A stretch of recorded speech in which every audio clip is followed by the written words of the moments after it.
Bitcoin começou a perder suportes importantes. Será que isso vai levar não só o BTC e as altcoins para níveis mais baixos? Vamos falar sobre isso. E olha só, existe a possibilidade de a gente ver uma queda adicional do BTC antes mesmo da decisão de juros amanhã. Tá todo mundo olhando amanhã como o dia mais importante da semana. Mas a realidade é que o mercado costuma precificar eventos, cenários, seja positivos ou negativos, antes mesmo que ele se concretize. Então, será que essa correção que nós estamos vendo é uma precificação do contexto da divulgação da inflação? Antes da gente continuar, não esqueça de deixar aquele like, se inscrever no canal e compartilhar esse vídeo nos grupos de criptos que vocês fazem parte. Hoje, lá pelas 10 horas da manhã, eu publiquei uma atualização no meu grupo do Telegram, uma gravação de tela, porque eu não podia subir um vídeo para o YouTube naquele momento, atualizando vocês sobre esse rompimento que estava acontecendo, que está para se concretizar nesse fechamento aqui que vai acontecer às 13 horas e confirmando um fechamento abaixo desse patamar, isso destrava um viés de continuação da correção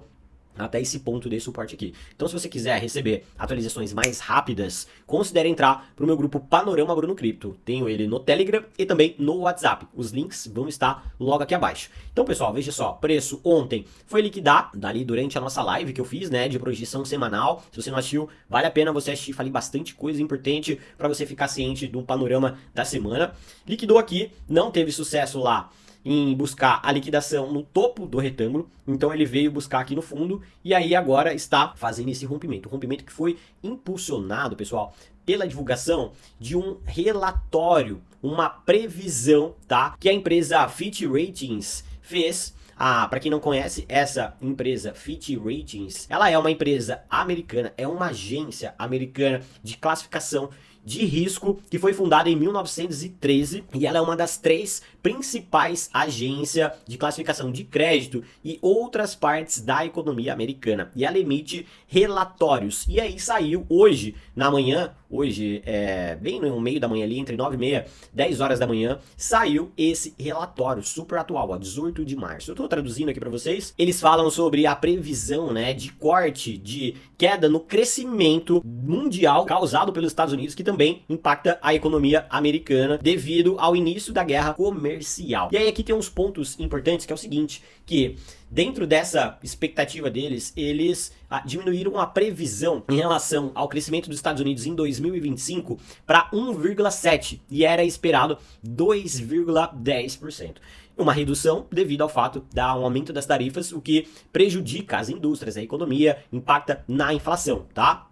E também na previsão para 2026, que era de 1,7%, caiu para 1,5%. E essas taxas são abaixo do crescimento, que é a tendência anual, na faixa aí dos 3%. Então isso trouxe uma sinalização, um alerta para o mercado. E isso impacta não só os Estados Unidos, mas também a economia mundial, impactando outras economias, onde no último relatório deles, em dezembro, eles tinham feito uma projeção de crescimento mundial de 2,9%, mas caiu para 2,3%. Aqui fala também sobre o crescimento do PIB e outros fatores importantes a serem analisados, mas o ponto principal é que isso traz uma aversão a risco pelo mercado pelo seguinte ponto. Nós temos essa preocupação do quanto a tarifa, esse aumento nas tarifas americanas relacionadas ao Canadá, México, União Europeia e outras economias podem impactar na inflação, no mercado de trabalho, nas indústrias, no crescimento econômico. Isso é uma guerra, né? Uma batalha ali entre o Trump e o Federal Reserve para incentivar o Fed a cortar juros e tudo mais. Porém, se isso prejudica de uma forma acentuada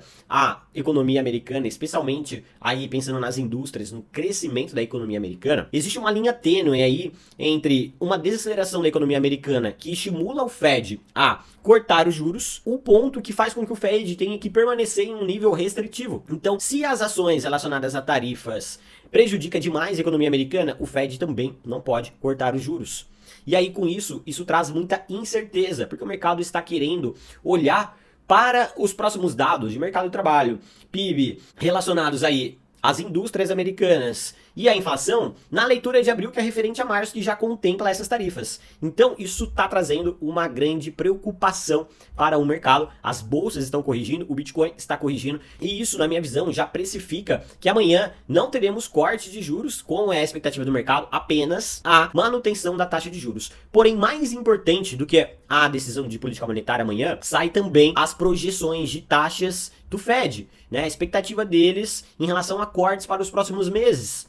e pode ser que aconteça uma mudança nessa expectativa. Na última projeção que aconteceu, o Fed sinalizou que poderiam ter 3 cortes de juros esse ano. Mas, mediante esse cenário, isso traz a possibilidade da gente ver menos cortes. Então isso deixa um contexto de incerteza e aversão a risco e já antecipa uma precificação relacionada à decisão de política monetária de amanhã. Ou seja, a queda do Bitcoin pode acontecer antes mesmo da decisão de política monetária amanhã às 15 horas, com o Bitcoin podendo visitar a qualquer momento esse ponto dos 79.100 a 78.600 dólares, que é um ponto importantíssimo. No gráfico diário, o preço já aponta para baixo, a média de 21 períodos e a de 9 também já envergam para baixo, uma movimentação parecida com essa aqui, e falta pouco para o Bitcoin dar uma escorregada perto desse nível. E lembrando que abaixo desse range aqui não existe tanto volume de negociação. Então, para o preço cair daqui direto para o fundo dos 76 mil dólares é totalmente factível. E aí isso coloca também as altcoins, como Ethereum, numa posição sensível, que não conseguiu romper a resistência e pode perder essa base, essa região de fundo e buscar 1.100 e 1.700 dólares e até a região dos 1.500.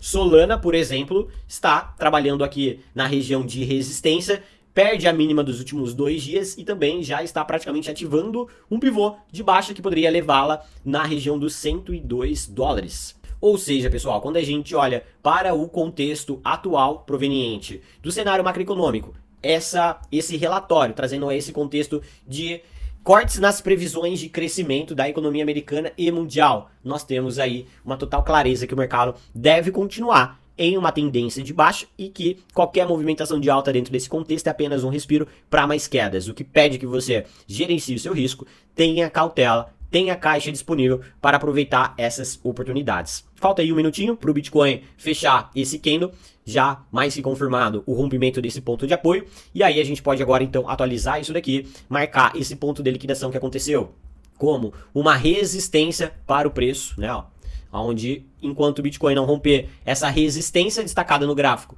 com a linha vermelha, a gente deve ver a continuação do movimento de baixa sem respiro de alta na região dessas liquidações, que inclusive a gente pode atualizar aqui na CoinGlass, no mapa de calor de liquidações, começando a olhar aqui para ele no tempo gráfico menor, no tempo gráfico de 12 horas, observem o seguinte: temos liquidações tanto acima quanto abaixo do preço, mas abaixo na faixa dos 80.500 dólares. Então nós temos aqui um ponto a ser liquidado nos 80.500 dólares. Vamos adicionar esse nível. Subindo o tempo gráfico, a gente consegue visualizar basicamente a mesma indicação, só que o volume maior está lá embaixo. No gráfico de 48 horas, temos aqui, ó, já o preço apontando para essa região dos 80.500, que é visível. Ainda temos aqueles volumes lá em cima, né? Lá nos 85.200 dólares. Só que lembre-se que o mapa de calor de liquidações puxa o preço para as regiões mais próximas, que são os IMAs. E o IMA mais próximo agora é 80.500 dólares até o gráfico de uma semana. Esse ponto é visível. E outros pontos visíveis ainda nos 80, 79 e 79.100 dólares, tá? Que é justamente essa região aqui abaixo. Então, fechamento aconteceu, Bitcoin confirma rompimento de um ponto de apoio de curtíssimo prazo, o que caracteriza agora é que ele, veja só, perdeu uma linha de tendência de alta também. Enquanto ele não romper essa resistência, maiores são as probabilidades de continuação ainda hoje dessa correção, que pode se estender até os 78.600 dólares, para armar mais um pivô de baixo. E aí, quem sabe o Bitcoin lá nos 76 até 70 mil dólares. Então, gerencie os seus riscos. Se você gostou dessa análise, deixa aquele like, se inscreve no canal, compartilha esse vídeo nos grupos de criptos que vocês fazem parte. Muito obrigado, valeu e até a próxima.